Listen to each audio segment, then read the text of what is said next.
suppose like in lockdown in Ireland, we're kind of still in lockdown, and playing games and then kind of having somewhere to talk about them is pretty fun. Just to share my opinion, because most of my friends don't even play a lot of these games. So we're going to be talking about Resident Evil Village, and at the same time I'm going to be doing some controller sounds from the PS5 controller. And yeah, hopefully this goes well, hopefully you guys enjoy. And I'm just going to work away and talk. So Resident Evil Village, Resident Evil 8 has obviously been taking the internet by storm recently in the last few weeks, since it came out, and basically since it was announced that there's going to be a giant vampire lady. I think the internet is weird people, so I guess people were fixating on that, I suppose. But that character's name is obviously Lady Dimitrescu, and she's not the main villain of the game, but she's one of 4 bosses that you have to complete before you beat the final boss. The game follows the story of Ethan Winters after Resident Evil 7, Resident Evil Biohazard, and his baby Rose has been kidnapped, and he's gone to the Village of Shadows to try and find his daughter. Now there's several areas in the game, and each area will have its own boss fight, and then there's that you have to take down. So Lady Dimitrescu, there's somebody called Benevento. She's like a little doll. There's the guy with the cowboy hat, Heisenberg, and Moreau, who's like a slug, sort of fish monster guy. And then there's Miranda, who is the villain, or who is the sort of the witch, overseer kind of thing, and obviously Lady Dimitrescu. The game starts with you going into Lady Dimitrescu's castle. She has like 3 daughters as well. It's quite a challenging game. It's very fun. A lot of survival. Obviously the survival horror in the first person, with the graphics that they've been able to achieve. I mean, it's crazy. It's just a pleasure to play in 60 frames with ray tracing and stuff like that. Like it's just so immersive, and you want to play the game and take your time. The game only took me 10 hours to complete. I thought it actually felt a lot longer to me. I had thought that I'd spent more time in certain sections than I did, but after the Lady Dimitrescu section, the game does sort of the other areas that the boss fights are in that you have to go to. They don't really have. They're not as big as the castle, as Castle Dimitrescu is, and doesn't have like sub-boss fights. Doesn't have many sub-boss fights. There might be 1 or 2. But yeah, survival horror elements. So conserving your ammo, trying to craft things. A lot of the levels are really well laid out, and there's a lot of backtracking. So I find it hard to explain this to like my friends and stuff, but there's a lot of say you go through a section at the start of the game, and you can continue through that section, but on your way you see a door that you can't get through because it's got a certain symbol on it, and then later in the game you find a key with that symbol on it, so you know it's for that door. Gonna switch to some hand sounds now. Switch it up. But yeah, so it makes it really fun, and there's a lot of puzzles and a lot of things to figure out, and the game is very and it's very fun. It's not too challenging, but there's some good puzzles.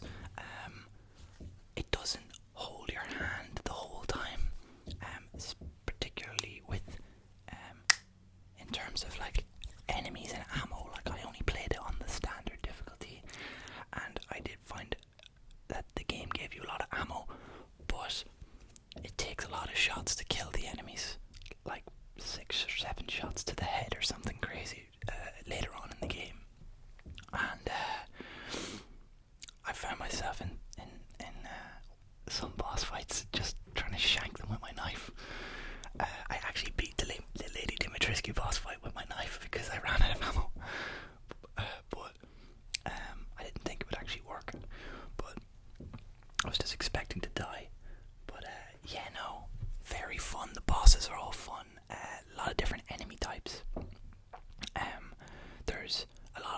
surprises. Like particularly when you're backtracking, there'll be new types of enemies. Like for example, I was backtracking in an area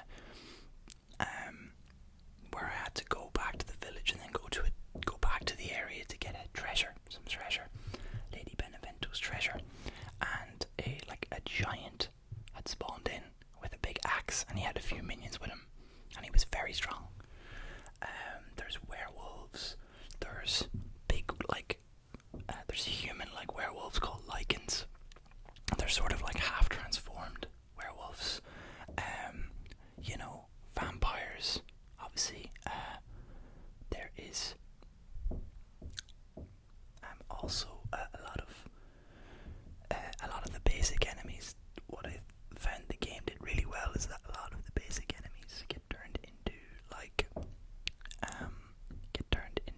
more powerful versions of the previous enemies that you had encountered, because you're in Heisenberg's lair, and he's a mechanical mastermind. He's putting drills on their arms, and he's putting headpieces on that you have to shoot off. There's armored variants of the enemies they fight a lot different, they move different, and they're very challenging. That is one thing I will say, is that certain enemies, I don't know who made the point, but somebody said that it's almost better to not fight the armored enemies in the game because they take so much ammunition. And I did find that a few times. When I was backtracking through parts of levels, I would have very little ammo because I had to use it all and craft pipe bombs and just run away and throw them at them, and then run away just to a location where they couldn't follow me, like the merchant shop or something, But that's the fun of it. I think that's always the fun of it for me. It's in survival horror, is that feeling of no ammo. You don't want to play a survival horror game where you don't have to struggle for your ammunition, and you don't have to, maybe my point's completely invalid. Who knows? I've got the coffee here as well.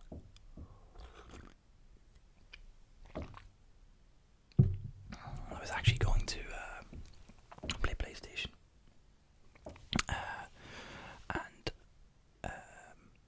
do some ASMR or whatever. I was gonna actually play Resident Evil, but I think my save file is towards the end of the game, so I don't wanna spoil what it'll look like at the end of the game.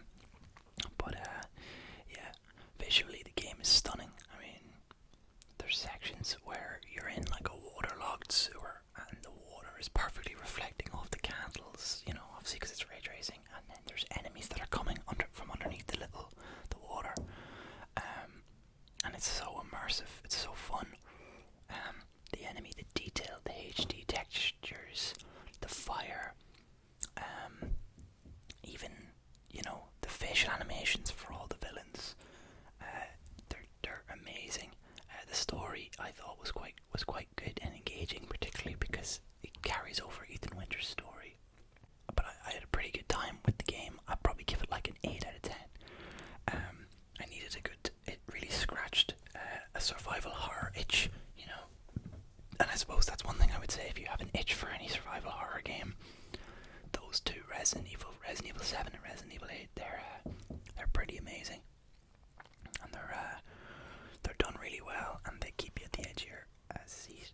The sound design's amazing, the music is amazing.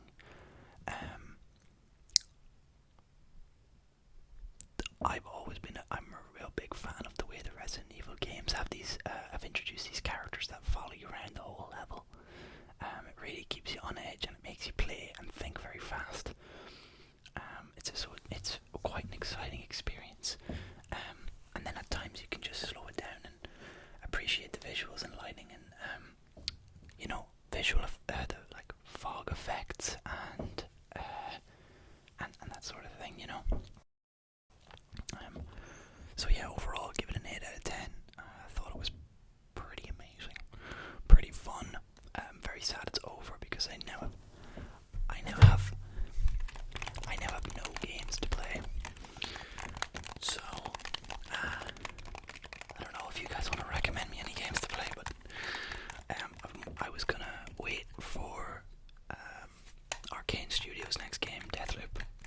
guys that made Dishonored.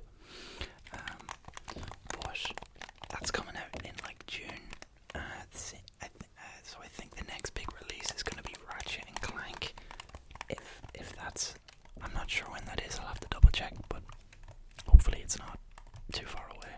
So if you guys enjoyed this video, thanks for watching. I appreciate